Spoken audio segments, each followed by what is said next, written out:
84 लाख योनियों में यक्ष, किन्नर, नाग, गंधर्व इन सब का भी उल्लेख है। स्त्रीलिंग में यक्ष से यक्षिणी सिद्ध होती हैं। वो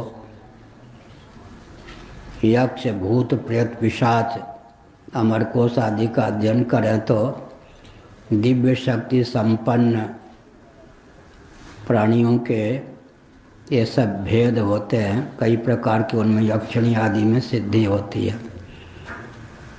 कोई यक्ष यक्षिणी को सिद्ध कर लेता है तो अमुक के पॉकेट में इतने रुपए हैं, अमुक घर में इतने रुपए हैं, ये सब उसके वाणी पर यक्षिणी का आवेश हो जाता है और यक्षिणी बता देती है गुप्त धन इत्यादि को। योगिनी, योग, योगी, योगिनी, योग से संपन्न व्यक्ति का नाम योगी होगा। पुरुष अगर है तो योगी कह देंगे, स्त्री है तो योगिनी कह देंगे। सुलभा इत्यादि योगिनी थी। सुलभा महाभारत में वर्णन आया है, जनक जी की सभा में गई थी।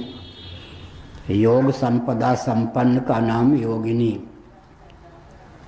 आकाश गमन इत्यादि पर काय प्रवेश इत्यादि की क्षमता जिसमें हो वो योगिनी। यक्षिणी की अपेक्षा योगिनी बहुत उच्च कोटि की मानी गई है। यक्ष, भूत, प्रेत, पिशाच आदि में सिद्धियां तो होती हैं लेकिन वो दुर्गति प्राप्त यक्षिणी होती है, जबकि योगिनी जो होती है वो दुर्गति प्राप्त नहीं होती, सद्गति प्राप्त होती है। उत्कर्ष से संपन्न, योग संपदा से संपन्न है।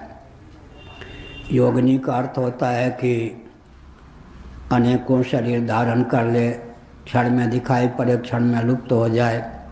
यक्षिणी आदि में भी यह सिद्धि होती है, लेकिन आसुरी संपत्ति की प्रगल्भता के कारण जब सिद्धि हो जाती है तो यक्षिणी कहते हैं। दैवी संपत्ति की प्रगल्भता के कारण जब योग संपदा के कारण सिद्धि होती है तो उसका नाम योगिनी हो जाता है।